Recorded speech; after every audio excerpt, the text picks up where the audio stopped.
우리 11월은 감사의 달이죠. 우리 11월 한 달만이라도 그랬으면 좋겠습니다. 우리 만나는 사람들에게 고맙습니다, 감사합니다, 축복합니다, 이 말들이 우리 입술 가운데 막 차고 넘쳤으면 좋겠어요. 우리말 가운데 봄물이 터진다라는 말이 있죠. 봄물이 터진다. 이 말의 뜻은 무엇이냐면 보가 터졌다 이런 뜻이죠. 보가 뭐예요? 뚝이죠. 뚝이 터졌다. 뚝이 터지면 어떻게 됐습니까? 뭐 저수지나 보 안에 있는 물이 막 넘쳐서 난리가 나겠죠. 그러면 이 봄물이 터지기 위해서는 두 가지 조건이 있어야 돼요. 첫째는 보 안에 물이 가득 차야겠죠. 또 하나는 물이 가득 찼을 때에 보가 터져야 됩니다. 그래야지 이 뚝이 무너져야지 보 안에 있는 물이, 봄물이 터지는 것이죠. 이것을 우리가 신앙적으로 조금 이렇게 바꾸어서 생각하면 그런 것 같아요. 우리 삶 속에 하나님의 봄물이 터지기 위해서는, 은혜의 봄물이 터지기 위해서는 동일하게 두 가지 조건이 있어야 된다는 거죠. 첫째는 하나님의 은혜가 막 우리 안에 차고 넘쳐야 돼요. 우리의 심령 안에 하나님의 은혜가 막 물밀듯이 그렇게 차야 하고, 또 하나는 뚝이 터져야 되는데, 뚝은 우리의 자라고 이야기할 수 있겠죠. 나 자신. 내 자신이 무너져야 됩니다. 그러면 우리의 삶 속에 하나님의 은혜가 봄물 터지듯이 세상을 향해서 그렇게 터지겠죠. 우리가 흔히 많이 소유한 사람들이 일반 사람들에게는 부러움의 대상이죠. 그렇다고 해서 많이 소유한 사람이 존경을 받는 것은 또 사실 아니에요. 존경의 대상은 많이 소유한 사람이 아니라 잘 나누는 사람입니다. 사람들도 나눠주는 사람이 존경받는다는 것을 잘 알고 있죠. 그럼에도 불구하고 나누어 주는 것보다는 소유하는데 온 힘을 다하며 살고 있죠. 그렇다고 해서 이 존경받는 삶을 살고 싶지 않기 때문에 그런 것은 또 아니라는 것이죠. 존경은 받고 싶은데도 나누는 것보다 소유하는 것에 더 기쁨을 느끼고 더 집착을 하게 됩니다. 우리 가정이나 학교에서도 아이들에게 존경받는 사람이 중요하다고 교육을 하죠. 그렇지만 실제로 어떻습니까? 우리 자녀들에게 나눠주는 사람이 되는 방법이나 또 나눠주는 법을 잘 가르치지는 않는다는 것이죠. 오히려 잘 모으고 또 소유하고 또 빼앗기지 않는 법을 오히려 더 열심히 가르치고 있다는 것입니다. 나눠주는 사람이 존경을 받는다는 것은 우리가 뭐 다 알고 있어요. 하지만 그런 삶은 어떤 특정한 사람이 할 일이고, 나 자신이나 우리의 자녀들은 존경받는 것을 포기할지라도 어떻게 해서든지 더 많이 소유하고 또 편하게 살고 하고 싶은 일을 다 해보고 인생 한번 멋들어지게 살겠다는 것, 그것을 선택하는 경우가 많이 있죠. 오늘날 사람들에게 존경이라고 하는 말은 좋은 말일지는 모르겠지만 중요한 말은 아니라는 것입니다. 세상 사람들은 소유를 아주 중요하게 생각을 하죠. 돈과 땅과 집을 얼마나 소유했느냐, 이것이 아주 중요한 문제입니다. 또 어떤 차를 소유했느냐, 어떤 학위를 몇 개 가지고 있느냐, 어떤 자리를 차지하고 있느냐, 이것을 아주 중요하게 생각합니다. 그것을 사람들은요 자랑거리로 여겨요. 그런데 하나님께서도 그렇게 생각하실까요? 아니라는 것이죠. 하나님께서는 얼만큼 많이 내가 소유했느냐, 이것에 하나님은 별 관심이 없으세요. 대신에 하나님은 우리가 얼마나 많이 나눠주는 삶을 살고 계신지 그것을 보고 계시고, 또 나누어 주는 자를 자랑스럽게 여기신다는 것입니다. 그렇게 하나님 말씀은 소유하는 법을 가르치는 것이 아니라 나누는 법을 우리에게 가르쳐 주고 있다는 것이죠. 예수님께서는 복 있는 사람을 말씀하실 때에 이렇게 말씀을 하세요. 사도행전 20장 35절 말씀을 보면 주 예수께서 친히 말씀하신 바 주는 것이 받는 것보다 복이 있다 하심을 기억하여야 할지니라. 그러니까 너희가 기억을 할 것이 있는데 뭘 기억하느냐? 주는 것이 받는 것보다 더 복되다, 이렇게 말씀하신다는 것이죠. 오늘 말씀을 보면 하나님은 나눠주는 사람에게 남다른 표현을 하십니다. 오늘 본 말씀에 이렇게 이야기하죠. 뭐라고 이야기합니까? 주라, 그리하면 너희에게 줄 것이니 곧 후이되어 누르고 흔들어 넘치도록 하여 너희에게 안겨주리라. 여러분, 정말 하나님께서 우리에게 얼마만큼 큰 것을 또 풍성하게 주시기에 뭐라고 표현합니까? 후이되어 누르고 흔들어 넘치도록 하여 너에게 안겨주리라. 이렇게 말씀을 하십니다. 여러분, 사실 나눔이라고 하는 것은 관계를 참 부드럽게 만들어요. 또 나눔이라고 하는 것은 분위기를 따뜻하게 합니다. 여러분, 우리가 밥을 먹으러 가서 누가 계산할까 서로 눈치를 보는 그런 상황에서 밥이 잘 안 넘어가죠? 그런데 오늘 내가 밥을 살게. 누가 한 분이 오늘 내가 밥을 쏠게. 그러면 이 밥이 왜 이렇게 맛있는지 모르겠어요. 그런데 아무래도 분위기가 내가 사야 될 것 같아. 그러면 밥맛이 별로 없어요. 나눔에는 여러분 어떻습니까? 흐뭇함과 웃음이 있고 감동이 있다는 것이죠. 그러면 왜 나눠야 할까요? 우리가 나눠하는 이유에 대해서 오늘 본문은 하나님만이 복의 근원이시기 때문이다라고 말씀을 합니다. 오늘 말씀을 보세요. 주라, 그리하면 너에게 줄 것이니. 주님께서는 주라고 명령하시고 그리하면 너희에게 줄 것이다, 이렇게 약속을 하십니다. 여러분, 이것은 주님께서 우리에게 약속하시는 거예요. 이 말씀은요, 약속의 말씀입니다. 너는 무엇을 해, 이렇게 하는 것이 아니고 너희가 이렇게 하면 내가 이렇게 할 거야. 그런데 너희가 주면 내가 너희에게 줄 것이다. 너희가 가진 것을 누군가 베풀면 하나님께서 너희에게 줄 것이다. 그렇다면 여러분, 누가 준다는 얘기예요? 하나님께서 우리에게 주신다는 거예요. 이것을 믿는 것이 믿음입니다. 하나님께서 내 삶에 필요한 것을 채우신다는 것, 그것을 믿는 것이 믿음이라는 거예요. 여러분, 우리는 하나님의 백성 아니에요? 우리는 하나님의 자녀잖아요. 우리 수요일날 말씀을 나누고 있는 것처럼 하나님께서 우리에게 창세전에 택하시고 신령을 복을 주셨는데 그 복이 뭡니까? 우리를 거룩하고 흠이 없게 하셨어요. 어떻게 해서? 속량하심으로. 예수님께서 우리에게 속량하심으로 말미암아 우리에게 온 세상의 창조주 되시는 하나님이 아버지가 되었어요. 그리고 그 하나님이 가지고 계신 것을 우리에게 기업으로 주시겠다. 그래서 너희도 그런 삶을 살아가는 거예요. 그래서 오늘 말씀, 주라, 그리하면 내가 너희에게 줄 것이다. 누가요? 하나님께서 우리에게 주신다는 것이죠. 우리 민수기 11장에 보면 이스라엘 백성들이 광야에서 모세에게 수도 없이 불평을 하죠. 왜냐하면 이 애굽에 있을 때에는 맛있는 음식들이 너무나 많았어요. 비록 노예 생활을 했지만 그들은 고기도 먹고 여러 가지 먹고 싶은 것을 다 먹었어요.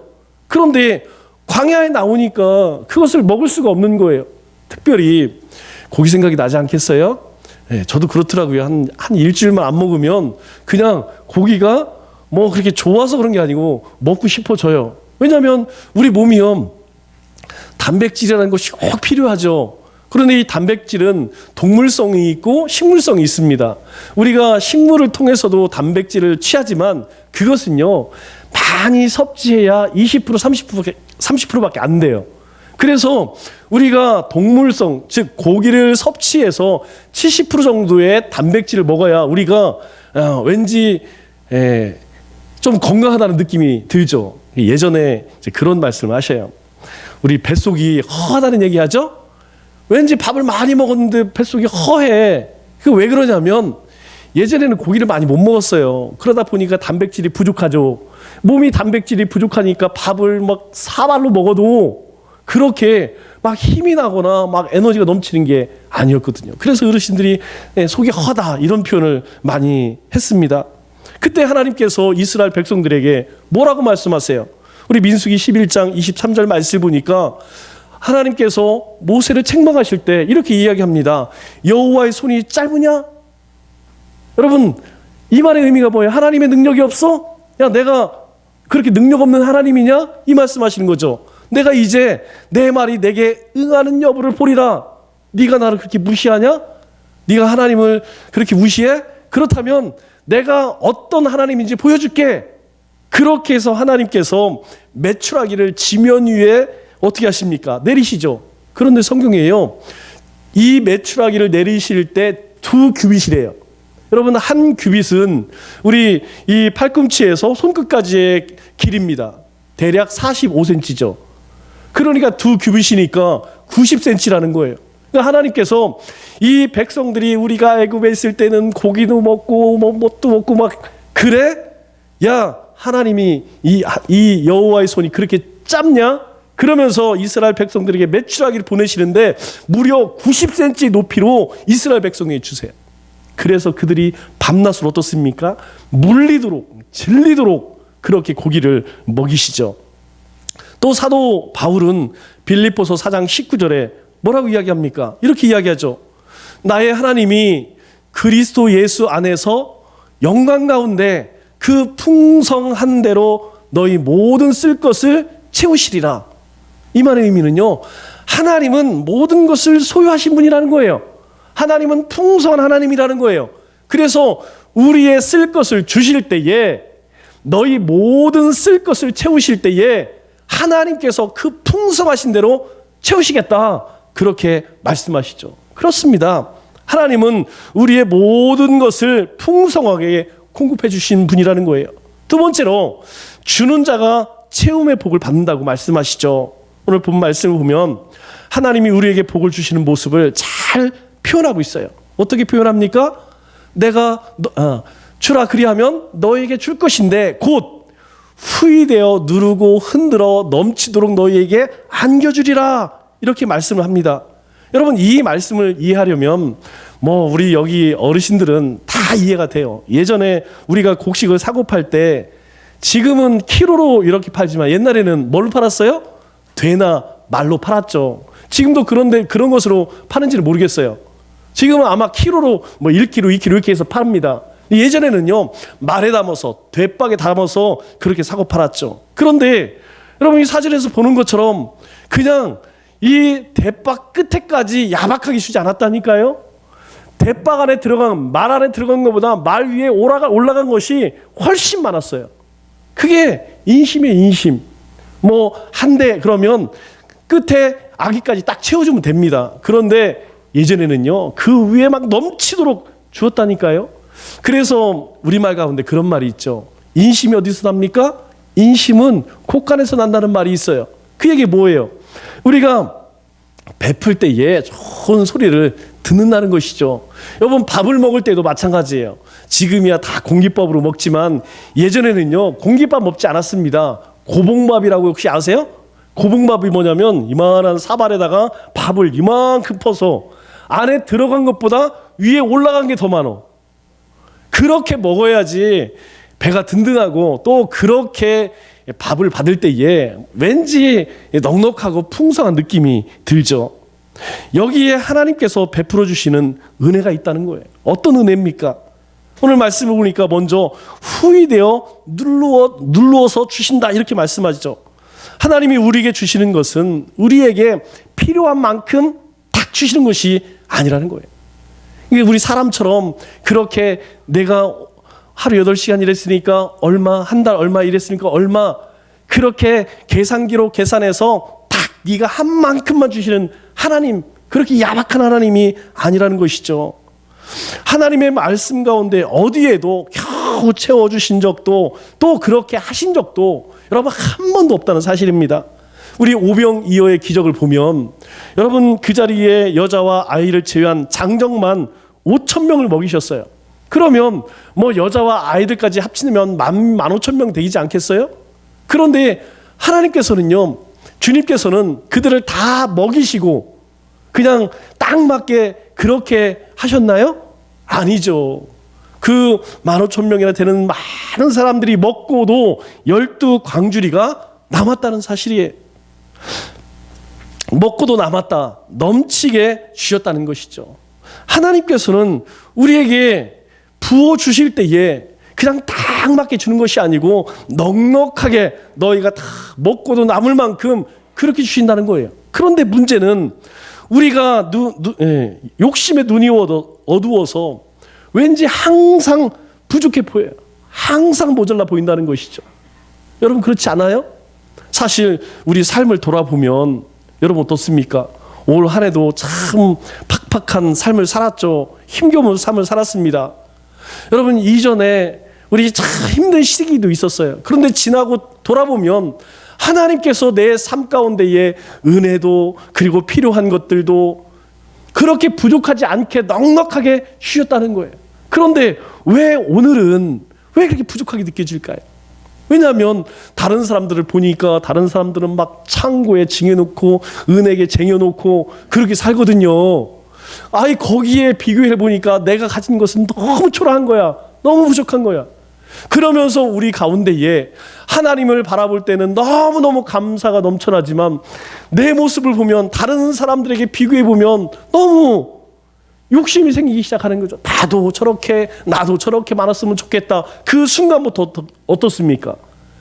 그것을 보는 순간부터 부족해 보이고 나는 없어 보이고 모자라 보이기 시작하는 것이죠. 그래서 주님께서는 오늘 또 이렇게 이야기하세요.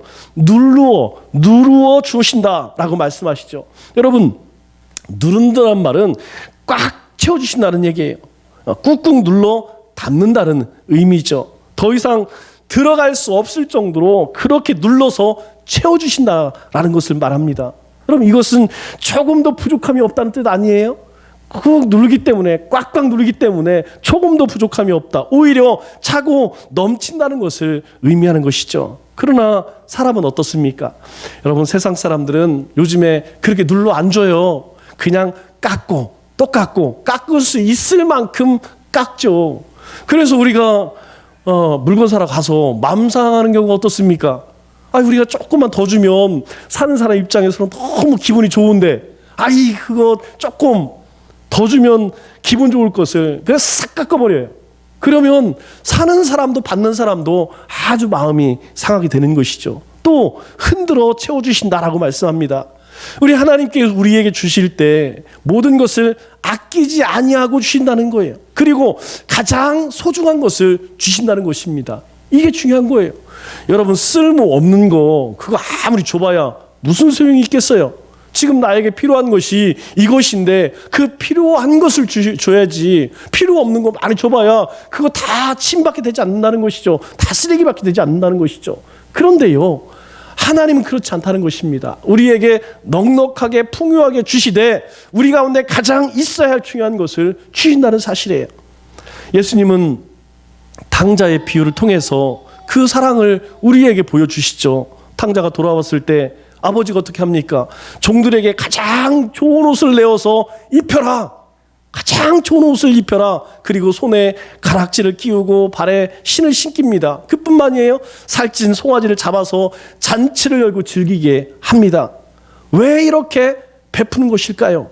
아들이기 때문이죠. 아들의 행위를 본 것이 아닙니다. 아들의 행위를 보면 괘씸하죠. 아버지가 지금 살아계신데 재산을 나누어 주세요. 그 얘기가 무슨 뜻이라고 그랬죠? 여러분 우리나라도 마찬가지고 이 이스라엘 전통도 마찬가지지만 재산은 부모님이 돌아가셔야만 자녀에게 상속해 주는 것이 보통이에요. 그런데 아버지가 멀쩡히 살아있는데 그 재산을 나눠 주십시오. 재산을 상속해 주십시오. 그 말의 의미는 아버지는 이제 저한테 별 필요가 없어요. 아버지가 가지고 있는 재산만 있으면 저는 잘 살 수 있어요. 이 말하고 똑같은 거예요. 그럼에도 불구하고 아버지는 재산을 나눠주죠. 그런데 그 재산을 가지고 뭐 합니까? 성경에 뭐라고 표현하죠? 허랑방탕하게 그냥 허랑방탕하게 다 써버리고 돌아오는 그 아들을 향해서 옷을 입히고 가락지를 끼우고 그리고 신을 신겨서 가장 좋은 살찐 송아지를 잡아 잔치를 열어요. 왜 그래요? 아버지기 때문에 아들이니까. 아들이 돌아왔다는 그것, 죽었다가 살아왔고 잃었다가 다시 얻었다는 그것 때문이라는 것이죠. 이렇듯 하나님은 우리에게 모든 것에 있어서 부족함이 없이 채워주시는 그런 분이라는 거예요. 그런 은혜가 여러분의 삶 가운데 차고 넘치기를 주님의 이름으로 축원합니다. 그리고 또 넘치도록 안겨주시겠다 이렇게 말씀하죠. 여러분, 넘치도록이라는 표현은 내게는 부족함이 없게 채워주실 뿐만 아니라 내가 받은 그 축복을 다른 사람에게까지 보여주시겠다라는 말씀이죠. 여러분, 우리 가운데 차고 넘치면 어떻게 해요? 그 넘친 것이 당연히 흘러서 누군가로 들어가겠죠. 다윗이 시편 23편 1절에 이렇게 고백을 합니다. 여호와는 나의 목자시니, 하나님이 나의 목자시니 내게 부족함이 없으리로다 라고 고백하죠. 하나님을 자신의 목자로 삼고 살아왔기 때문에 자신은 한 번도 부족함을 느끼지 않았다. 왜 그렇습니까? 여호와가 나의 목자시니 나의 부족함을 항상 채우신 분이 누구였느냐? 하나님이었다는 것이죠. 이래서 다윗이 위대하다고 이야기하는 거예요. 여러분, 이 고백이 아무것도 아닌 것 같지만 여러분, 오늘 우리가 사는 이 현실의 어려움이나 다윗이 시대에 다윗은 뭐 그런 어려움을 안 겪었을까요? 우리 성경을 보면 그도 많은 어려움을 겪었어요. 그럼에도 불구하고 그의 고백은 무엇이냐? 바로 하나님이 나의 목자이시기 때문에 나는 부족함을 전혀 느낄 수가 없습니다. 그 고백이요, 5절 말씀을 보면 더 분명히 나타나죠. 주께서 내 원수의 목전에서 내 잔이 넘치나이다. 내 잔이 넘치는데 어디에서 넘치느냐? 내 원수의 목전. 여러분, 목전이 뭡니까? 눈앞이란 얘기죠. 원수의 눈앞에서 내게 상을 차려주시고 기름을 내 머리에 부으셔서 내 잔을 넘치게 하셨다는 거예요. 그냥 잔을 채워주셨다라는 것이 아닙니다. 내 잔을 넘치게 하셨다는 거예요. 그러면 내 원수가 그것을 볼 때 여러분 어떻습니까? 여러분, 내 원수가 나를 미워하는 내 대적자가 하나님이 나를, 내 잔을 넘치게 하시는 그 모습을 보면서 어떤 마음이 들었을까요? 아마 말은 못하겠지만 속에서 부글부글 끓지 않았겠어요? 그러면 이런 복은 누가 받을 수 있을까요? 먼저 오늘 말씀을 보니까 주는 자가 받을 수 있다라고 말씀합니다. 하나님께서는 이 복을 아무에게나 무조건적으로 다 주겠다 이렇게 말씀하지 않으세요. 그래서 오늘 말씀의 시작을 조건절로 시작합니다. 주라. 그리하면, 네가 만일 준다면 내가 너희에게 줄 것이니 내가 상상할 수 없을 정도로 내가 차고 넘치도록 주겠다 이렇게 말씀하시죠. 우리가 요즘, 오늘이 이제 마지막 날이죠. 말씀 대행진. 오늘 미스 프린트가 나서 28장부터 34장까지 20분도 넘게 걸리더라고요. 오늘은 마지막 날인지 시간이 더 많이 걸리는 것 같아요. 그런데 여러분, 신명기 28장이 무슨 장입니까? 신명기 28장은 축복장이에요. 이 축복장의 시작이 이렇게 시작하죠. 내가 하나님의 말씀을 듣고 지켜 행하면 내가 나가서도 복을 받고 들에서도, 그리고 온 세상 가운데 복된 자가 될 것이다. 이 역시 조건절입니다. 내가 하나님의 말씀을 듣고 지켜 행할 때 내가 성읍에서도 들에서도 나가도 들어가도 복을 받을 것이다. 그러니까 하나님의 말씀을 다 듣고 그 말씀을 지켜 행할 때 하나님께서 우리에게 주실 축복이라는 것이죠. 오늘 우리의 말씀도 마찬가지입니다. 먼저 해야 할 일이 무엇이냐면 베풀라라는 것이에요. 주라. 그러면 하나님께서 너희에게 줄 것이니 곧 후히되어 누르고 흔들어 넘치도록 너희에게 안겨줄 것이다. 그러면 누구에게 주어야 할까요?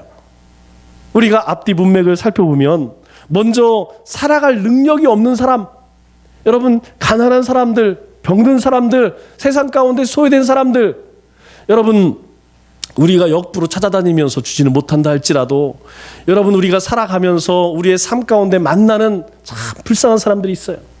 여러분, 그 사람들 외면하지 마시기 바랍니다. 오늘 주님께서 뭐라고 말씀하세요? 그렇게 삶이 힘겨운 자들, 살아갈 능력이 없는 자들, 그들에게 주라는 것이죠. 또 사랑받을 자격이 없는 자들에게 주라는 것이죠. 또 못된 짓을 하는 사람에게도 긍휼함을 베풀라는 것입니다. 우리가 다른 사람으로부터 내가 대접을 받고 싶다면, 너도 대접을 받고 싶다면 내가 먼저 남을 대접하라. 우리 31절 말씀을 보니까 그렇게 말씀하죠.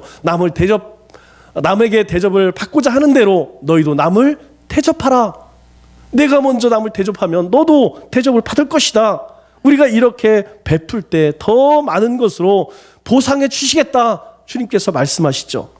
또 만일 우리가 다른 사람을 비판하면 또 너희가 다른 사람을 비판하고 다른 사람을 정죄하면 동일하게 너희도 비판받을 것이고 정죄받을 것이다 라고 37절에 말씀하죠. 비판하지 말라. 그리하면 똑같이 조건절이에요. 정죄하지 말라. 그리하면 똑같이 조건절이에요. 용서하라. 그리하면 너희도 용서받을 것이다. 정죄받지 않을 것이다. 비판받지 않을 것이다 라고 이야기하죠.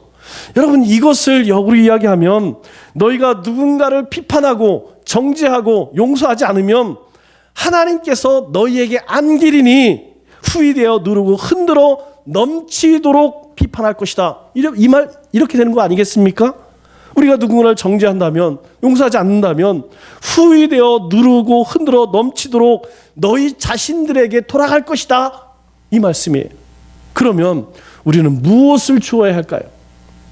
여러분, 먼저 우리는 사람들에게 용서와 사랑을 주어야 한다는 것이죠. 왜 그러냐면 우리가 받은 가장 귀한 것이 바로 그거예요.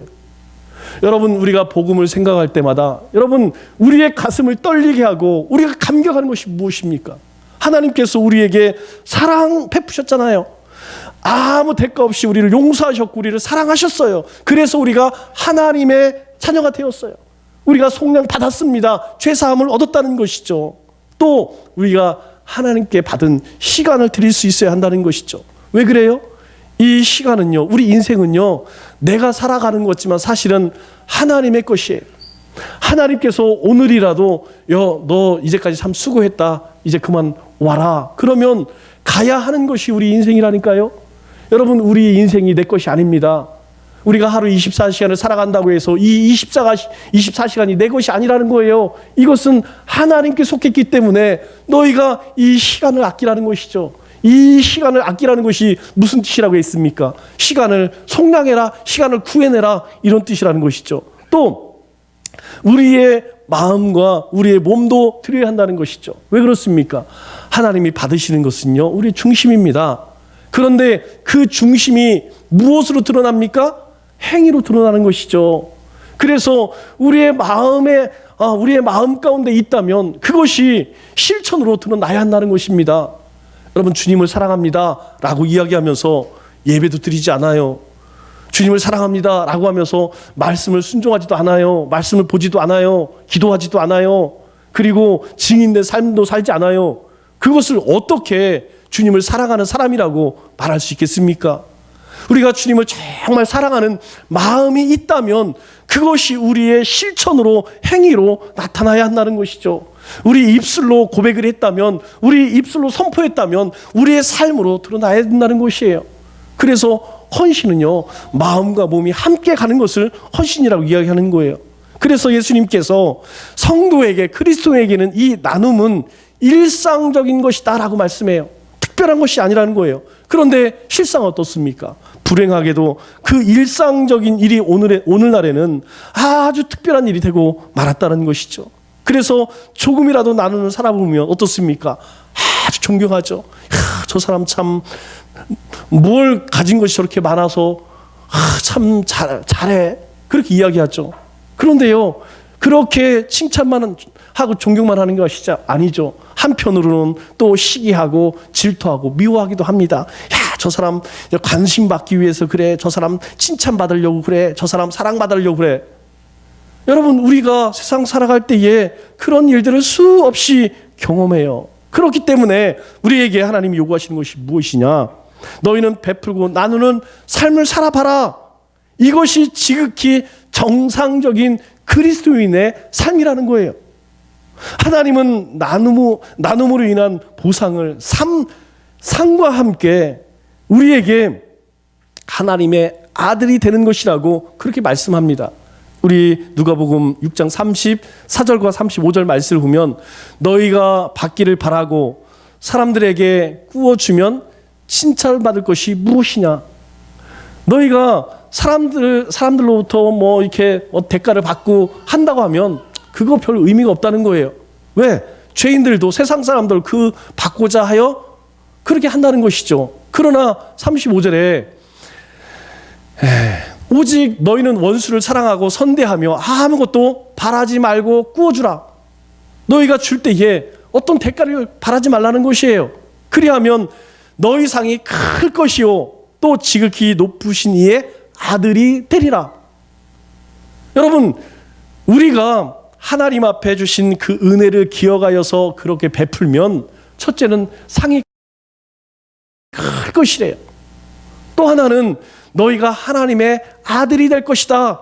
이렇게 말씀하고 있는 것이죠. 그리고 또 우리가 나눌 때에는 은밀하게 하는 것도 잊어서는 안 됩니다. 여러분, 나눔을 떠벌리면 우리 가끔 연예인들이 뭐 그런 얘기해요. 내가 뭐 얼마를 어디에 어떻게 했다.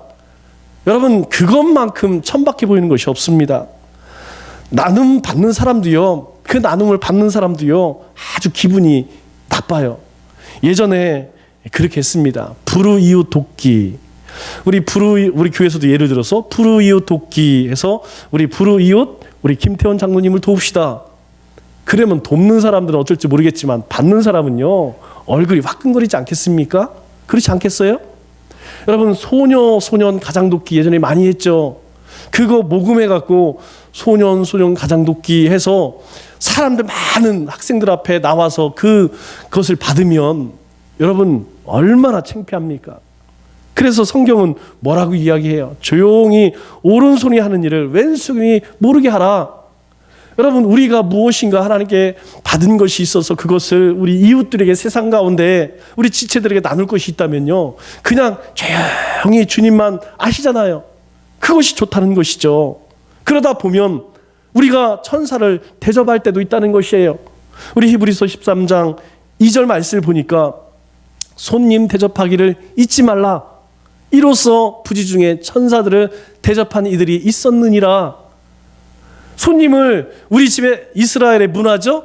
나그네를 그냥 보내지 않습니다. 재우고 먹입니다. 그것이 이스라엘 백성들의 풍습이에요. 너희가 그렇게 손님이 와서 잘 대접하면 그 가운데에 하나님이 보내신 천사가 있을 줄, 실제로 그런 사람들이 있었다. 대표가 누굽니까? 아브라함 아니겠어요?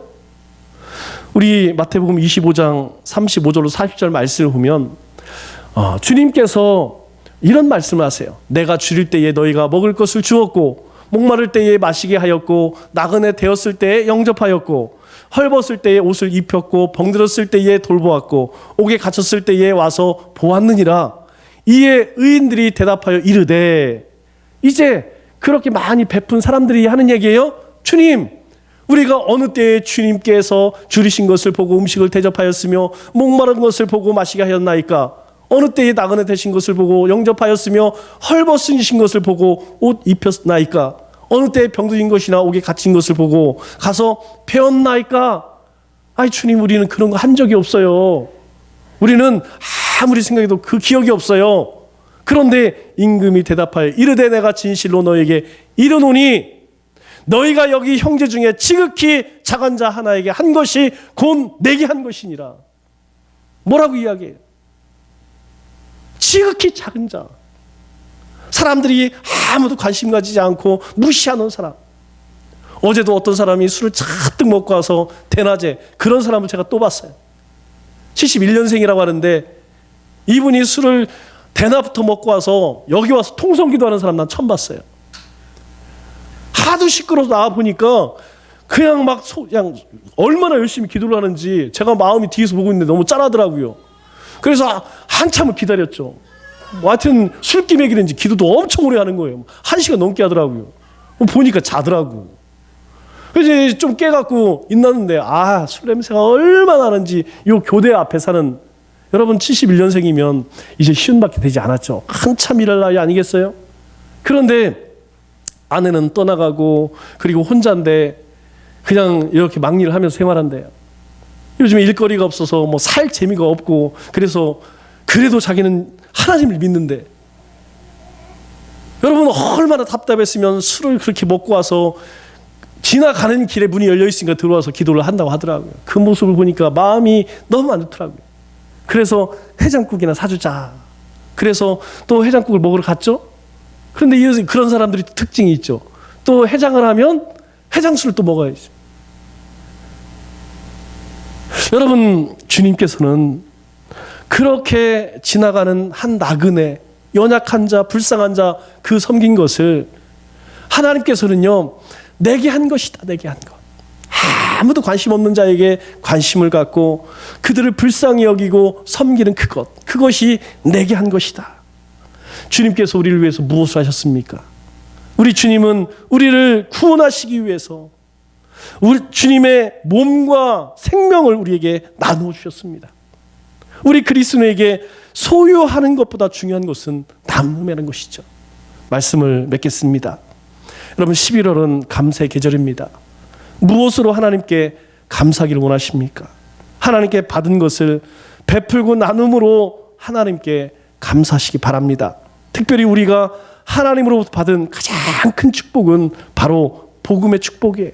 그러므로 힘써 복음 전하시기 바랍니다. 이것이 우리의 신앙 고백이라는 것이죠.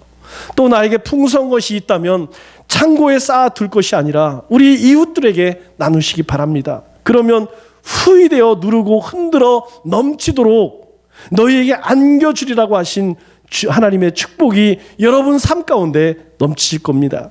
이 한 주도 하나님께 받은 은혜와 사랑을 베풀고 나누는 우리 믿음의 권속들 다 되시기를 주님의 이름으로 축원합니다.